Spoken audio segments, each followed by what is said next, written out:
ध्यायेत् शारदचन्द्रसुन्दरमुखम् ताम्रारविन्देक्षणम् भक्ताभीष्टवराभयप्रदकरम् कौपीनमात्रोज्ज्वलम्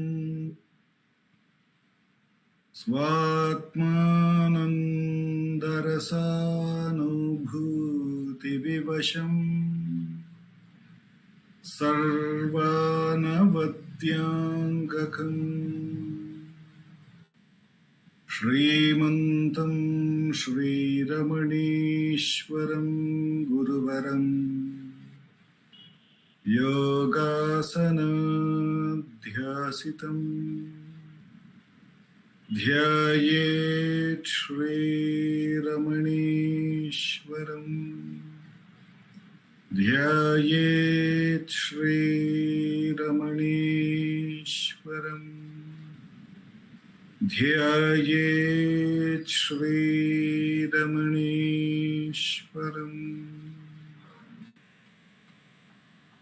हृदयकुहरमध्ये केवलं ब्रह्ममात्रम् यहमहमिति साक्षात् आत्मरूपेण भाति हृदि विषमनसा स्वं चिन्वतामच्युतव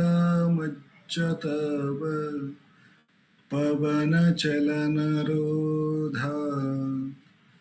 आत्मनिष्ठो भवत्वम्। Namo Ramana. We will commence the Friday's Atma Vicharam. We usually meditate on Bhagavan's Upadesham.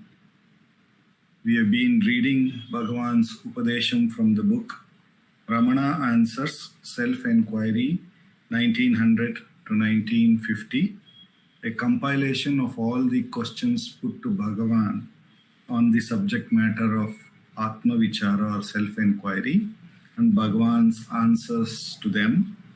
This has been compiled by our founder president Sri A.R. Natarajanji, and we have been looking at the question and answers put to Bhagavan between 1936 to 1950. After meditating on this week's question and answer, we will have a 20 minutes practice of Atma Vichara, self-enquiry, and then our president Sarada Akka would be contemplating on Atma Vichara as it has been discussed or captured in Ramana Gita by Ganapati Muni, which is also nothing but the questions put by many devotees to Bhagavan and Bhagavan's answer, but has been written like Bhagavad Gita in the verse form with 18 chapters. And finally, we will have the concluding prayers to Bhagavan.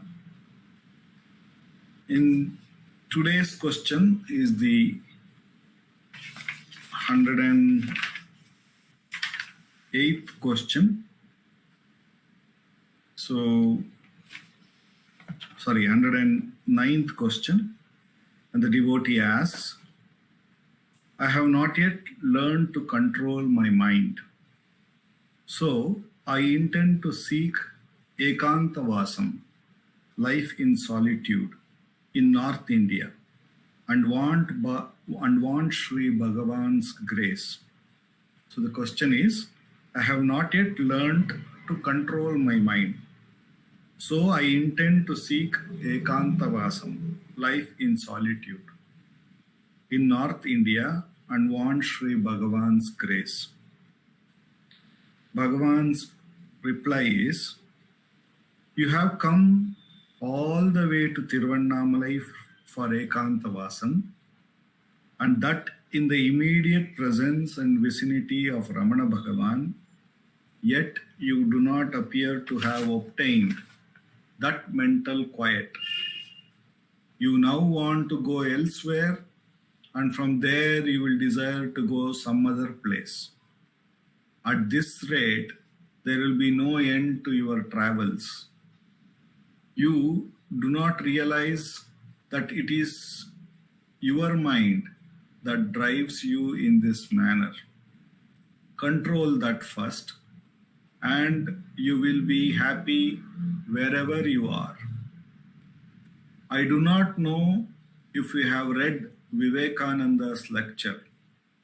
It is my impression that he has somewhere told the story of a man trying to bury his shadow and finding that over every sort of depth of earth he put in the grave he had dug for it, it only appeared again, so that it could never be buried.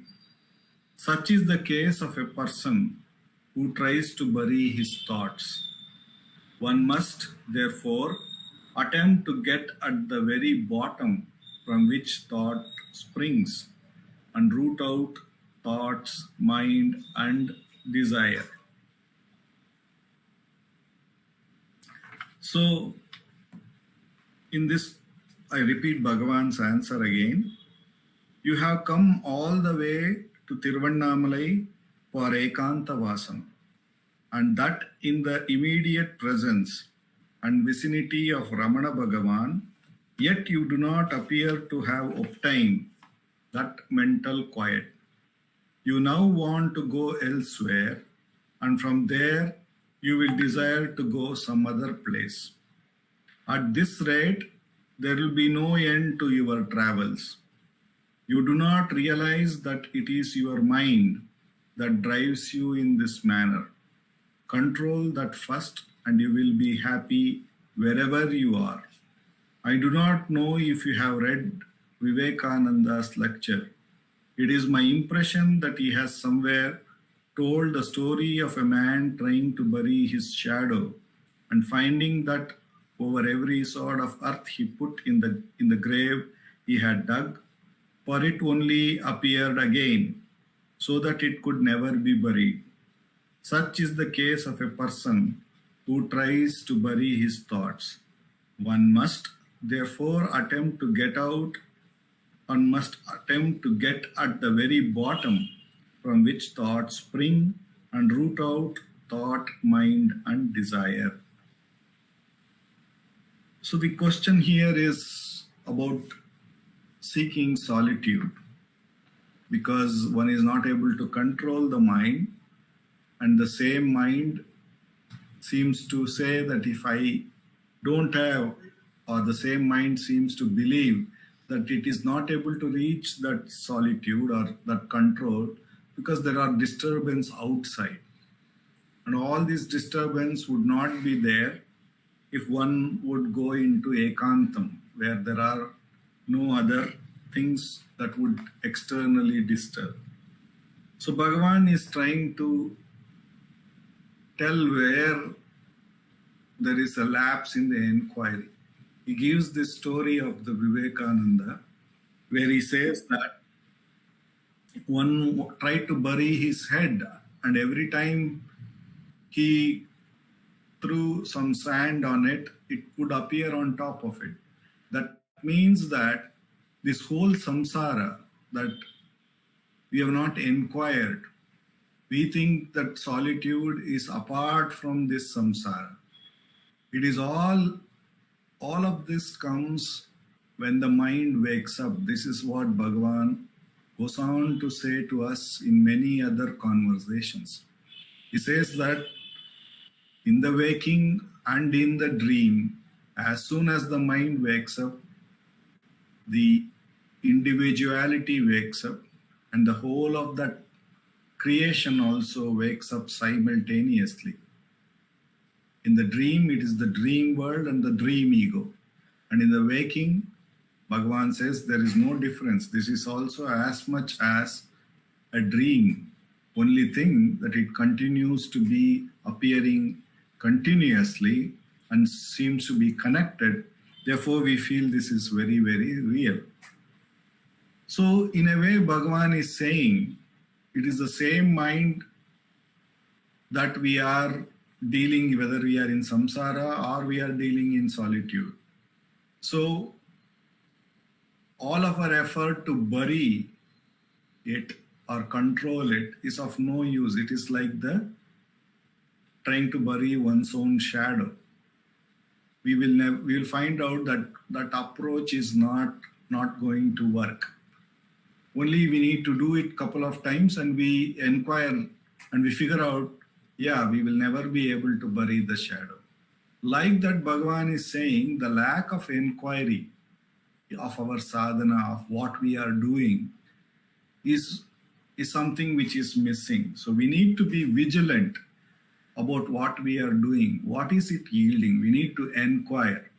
We need to see, am I doing the same thing again and again, hoping some result, but in the wrong direction?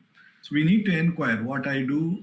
Is it, if my whole effort is to silence the mind, then we need to inquire by thinking, oh, I will do this and silence the mind. Is this not a thought? Is this again not a disturbance in the very process of silencing the mind? So we need to inquire our approach, Bhagavan is saying here. And the lack of that inquiry would make us find ourselves doing again and again something which doesn't yield the result. So Bhagavan is saying here, in the very presence of Bhagavan, in the very vicinity of him. Now, in Tiruvannamalai, if you are not able to obtain that solitude, in the sense, Bhagavan is saying the self that we verily are is verily nothing but in solitude. And Bhagavan always says, sleep is when we are in the sahaja, the natural state. There is no mind in the deep sleep, and there is no sadhana, no sadhaka, nowhere to go. So that is an experience that we are having, though not very consciously, but we can recollect that in sleep there was no mind to be controlled, no place to go for ekanta, and there was no disturbance also to control or to seek for ekanta. So when we look at it that way, and that's how the self is, Bhagavan is saying.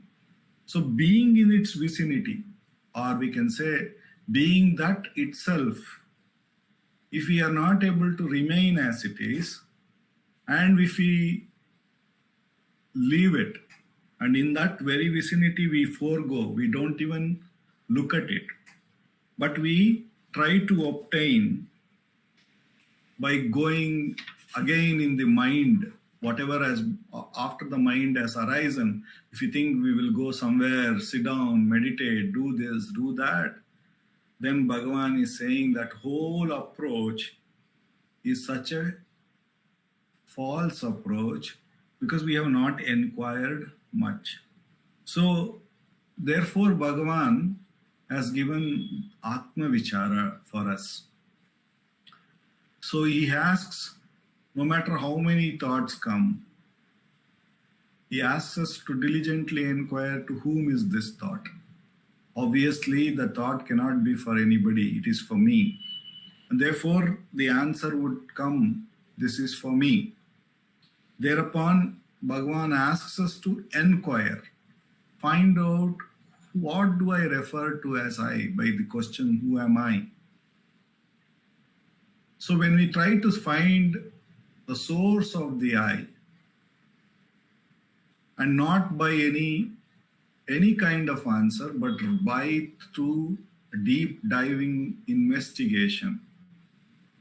And when we do that, then when we find ourselves to be that self, the source, when we hit the source of the thought, when we hit the source of the I, there we see that we are truly in solitude. There is nothing apart from us. And there is no thought, nothing. There is nobody to even claim that we are in solitude. Solitude alone is. And in there, There is nothing to do, nowhere to go, nothing to achieve. So Bhagavan says that vichara, enquiry, is the only way to surrender, cut and remove all these things which appear and disappear, the waking and the dream. And therefore he asks us to consciously enter the sleep. So Bhagavan calls samadhi or abidance in the self as conscious sleeping to the whole of the manifested. It is only in the manifested we are getting disturbed. When we attend to it, we seem to be thrown from one to another, one thought to another thought, one good thought to one another bad thought, and good bad seems to be a two faces of the same coin. As soon as one appears, the other would appear eventually. If you look at everything in our life, so when we inquire and see, then only it becomes very, very clear for us that this whole of the manifested, when we attend to it consciously rather than attending to ourselves, is where all the problem lies. And this attending to the manifested, the one which is coming and going, is attending to something which is momentarily true and it is not permanently true. And therefore, we see that turning our attention away from that and remaining in our pure state is the true solitude. And that is what Bhagavan wants us to continuously put our attention to by the inquiry, who am I? For the next 20 minutes, no matter how many thoughts come, no matter whether the thoughts are good, bad, or ugly, if our attention gets carried away by that, we should diligently inquire to whom is this. And then the answer obviously would come that this is for me. Thereupon, we should further inquire, who am I? What do I really refer to as I? Or where from that thought which took my attention sprung from? What is it that is thinking? And when we turn our attention to it, then and there, by the grace of Bhagavan, the attention, the mind would go back to the source. And with repeated practice, the mind will gain enough strength, or there will be a conscious recognition that the solitude is the best thing that to be in. And as we continue to take the mind with every time a vasana pulls it over with the inquiry, when we diligently keep doing it, then Bhagavan says, the self alone will rise and shine automatically. So with the abundant grace of Bhagavan, with which alone we have come to this most direct path, for the next 20 minutes, let us practice Atma Vichara.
Namo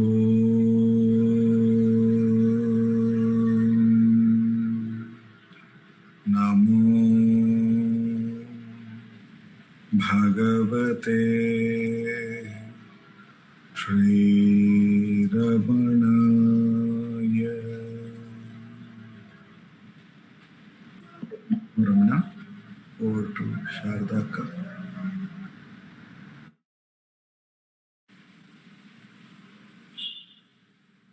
Namo Ramana. Prostrations to Ramana, shining as the self in all beings. With immense grace of the self manifest as Ramana, we in this part of the Friday Satsang are meditating on the verses of Ramana Gita.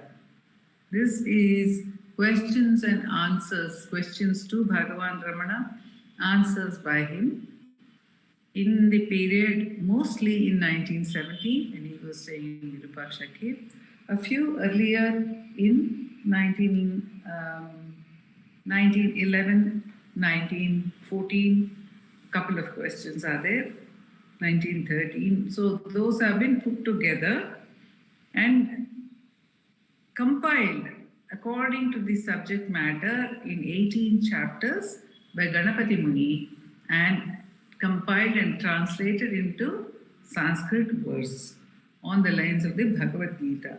So we are now meditating on the 11th chapter in which the Muni has questioned Bhagavan about the compatibility of jnana, of siddhis with jnana. So what is the place of siddhis in a jnani's existence, in a jnani's life? And in answer to that, Bhagavan has given a few verses. In fact, in answer one we see, we had already seen a few verses, that is, which Bhagavan gave as replies to Muni. Sahajam sthiti marudha swabhavena dine dine tapascharati durdharsham nalasyam sajasthitau. First thing which Bhagavan has done by way of answer is to say that the natural state of abidance in the self is the greatest penance, and it is not a state of indolence or laziness. Na alasyam. So having said that, why is he saying that? To say that is alone the greatest tapas. Mahadidam tapo. Ramanavagiyam, Bhagavan will say later in Upadesha Sarada. So, Bhagavan is emphasizing, beginning from the standpoint, that we need not worry about siddhis. Let them come, let them not come. Which is the greatest siddhi? Siddhasya vittihi satayeva siddhihi swapnopamanaha khalu siddhayonyaha. Swapnopamana, they are all like a dream. All other siddhis are only like a dream. So why worry about them? So here Bhagavan says that the jnani is ever performing the most difficult penance.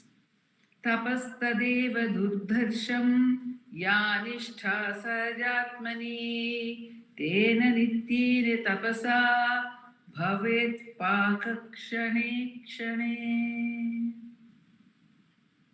Having experienced the truth, abiding in the truth continuously makes one ripen, says Bhagavan.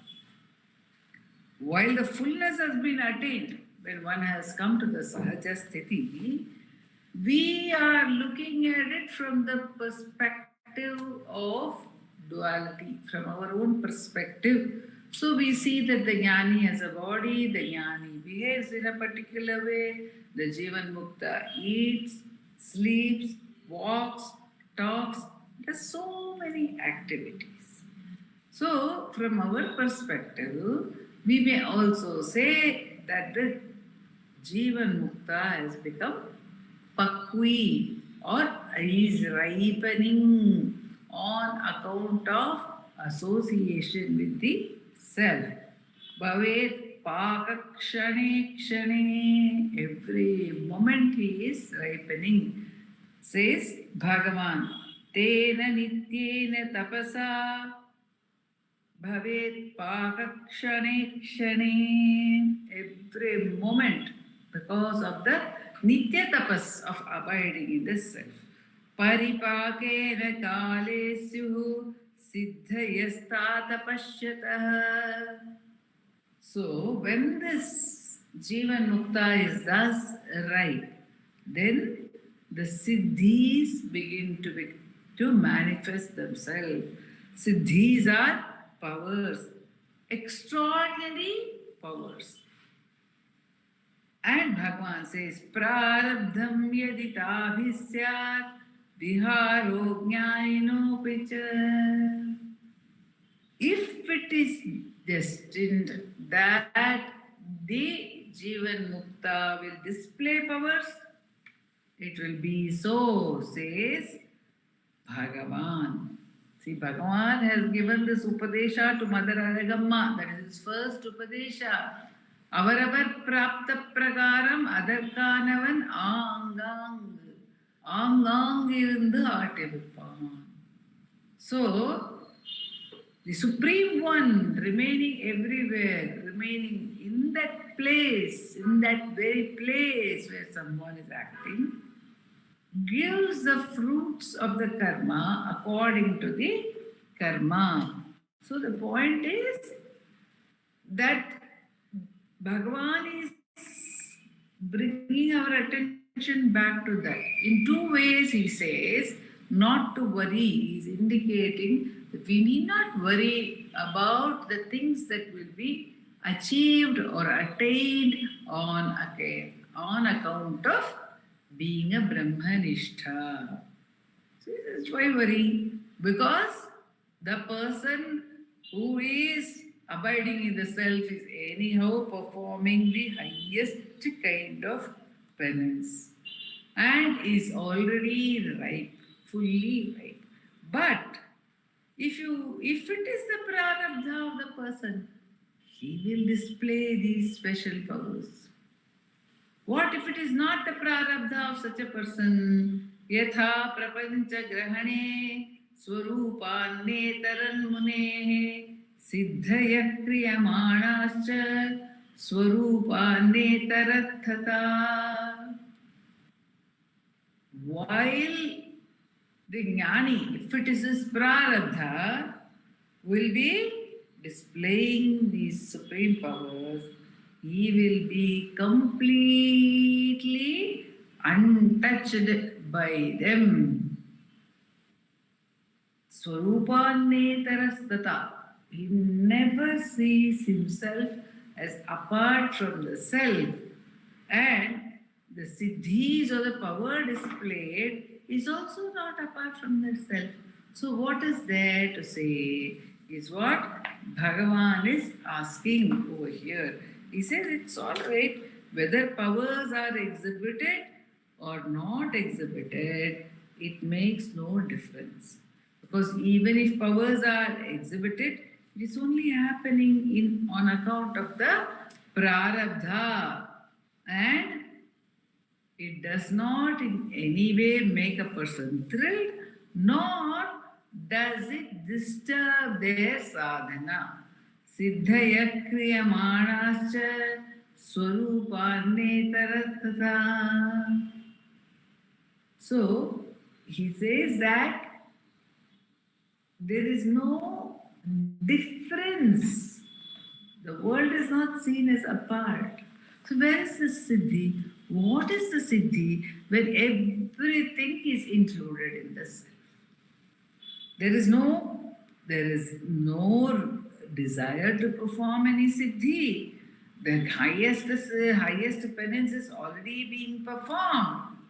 And then in any case, this siddhi or the world cannot be seen, is not seen as apart from the self by the jnani. So what is performing siddhi? Who is performing siddhi? What is this siddhi?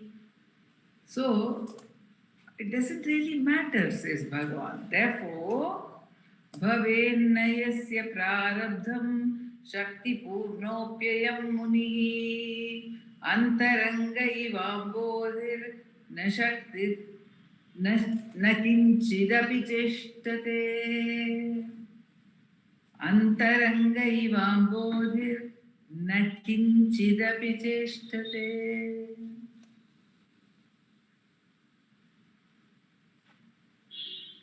He says, the jnani, if there is no prarabdha for him to display the siddhis, he just remains as a waveless ocean. Even a waveless ocean, what is happening by the very presence of the waveless ocean? Bhagavan has given this example.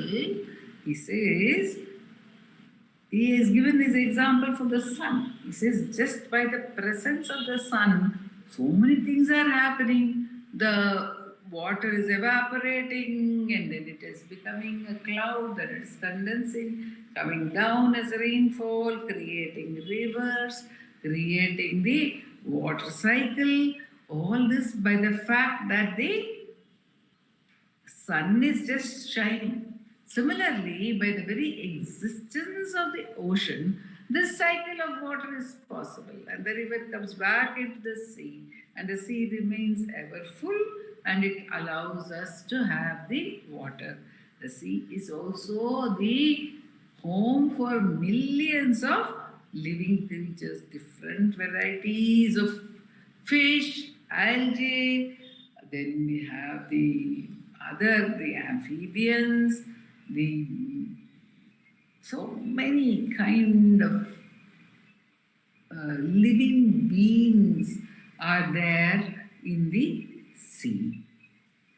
So the sea is actually supporting all that life. By doing what? Not by doing anything, just on account of its being the sea. So Bhagavan says, similarly, the jnani, the one who is ever abiding in the self, is unperturbed even if no siddhis are manifesting through him. He is unperturbed even if siddhis are manifesting through him, because he does not see them, the siddhis or the world, as apart from himself or apart from the self. So Bhagavan here in our sadhana, he is indicating to us that if activity is to happen according to our prarabdha, if we have to engage in some activities, let them come and let them go. If the prarabdha is an activity-based prarabdha, like for a jnani, it is a siddhi-based prarabdha. If our prarabdha is based on activities also, let it come and let it go. Let us try and repeatedly look within and understand that there is nothing apart from the self. All these siddhis of thoughts and actions, they do not happen apart from the self. So we can turn back and experience that. But in case we are not required to do any activities at all, then we can simply remain aware, continuously abiding in the self. We can simply be like a waveless ocean. But the things that have to be happening within us will certainly happen. That's why Bhagavan has already given the assurance in chapter 1. So it will automatically happen. Then Bhagavan goes on to say, Nanyam mrigayate margam nisargadatmani sthitah. Nanyam mrigayate margam nisargadatmani sthita sarvasamapi shaktinam samashtisvatmani sthiti sarvasam api shaktinam samashtisvatmani sthita. All the Shaktis are contained in the self. Bhagavan says there is nothing apart from that. So, what is there for such a one to search for? Nanyam mridayate margam. It does not seek, oh, is there any other way by which I can perform siddhis? No, it does not go in search of anything. This is also a clue for us in our sadhana. What is there to attain? So whenever the mind rises in the form of thoughts, we must understand, na anyam hridayate margam. Why are you searching for something anyam? Why are you searching for something which is apart from you and which apparently has some existence? So don't do that. Nanyam hridayate margam. Nisargad atmani sthitaha sarvasamapi shaktinam samashtisvatmani sthitihi. Because it is a repertory of all powers. Aprayatnena tu tapa sahaja sthitirityate sahajam sthiti vayuda.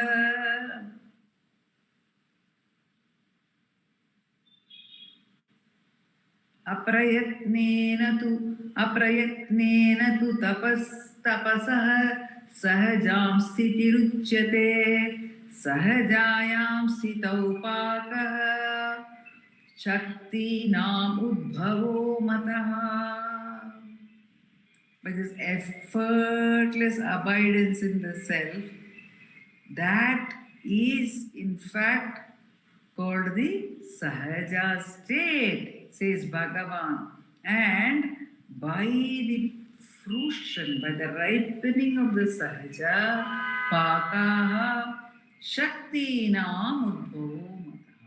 By the simple ripeness of the tapas, all the shaktis manifest. We now believe we are capable of doing A or B or C, but we are doing nothing. Everything is happening by the power of the self and the self alone. When we remember this, the agitation in the mind will come down. What is the purpose of my thinking of doing something or achieving something when the self alone is the source of all power? This question will come back to us. Parivrittopi bahubir nityamatmani samstitah ghoram tapascharatyeva natasyekantakamita. The jnani is not seeking any powers. He is not seeking anything.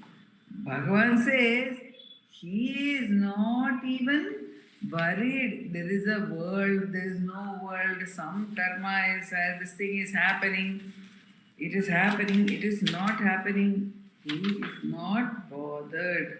Nityamatmani samsitaha is just enjoying the bliss of the self. Ghoram tapascharatyeva. He is really abiding and moving about in the most difficult penance.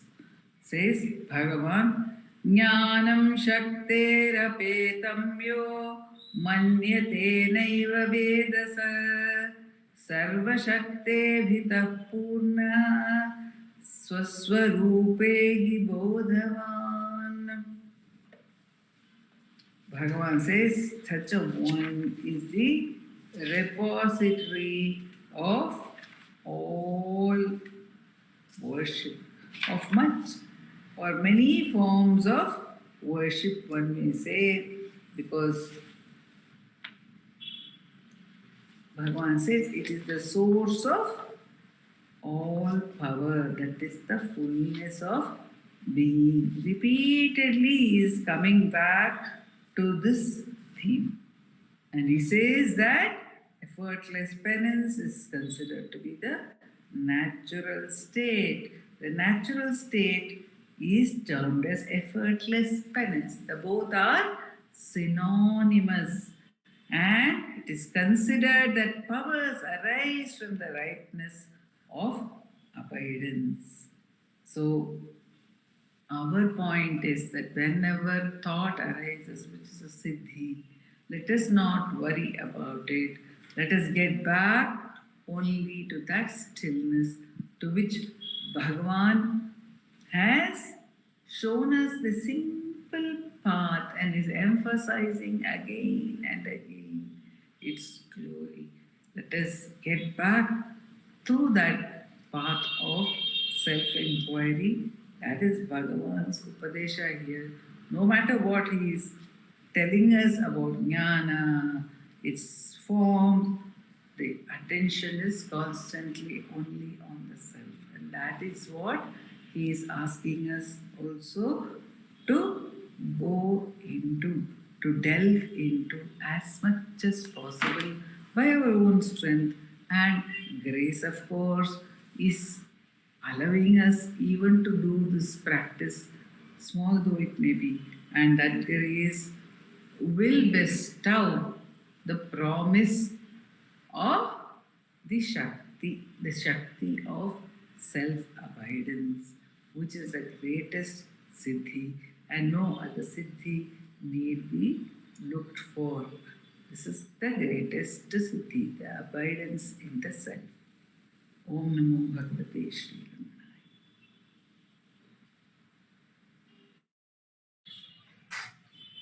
Namo Ramana. Apara Satchit Sukhavarirashi Yasyor Mimatram Bhuvanam Samastam Guhahitam Tam Ramanam Gabhiram Chinta Vihinam Hrudi Chintayami Chinta Vihinam Hrudi Chintayami. Namo Ramana. Thank you, Akka. Thank you.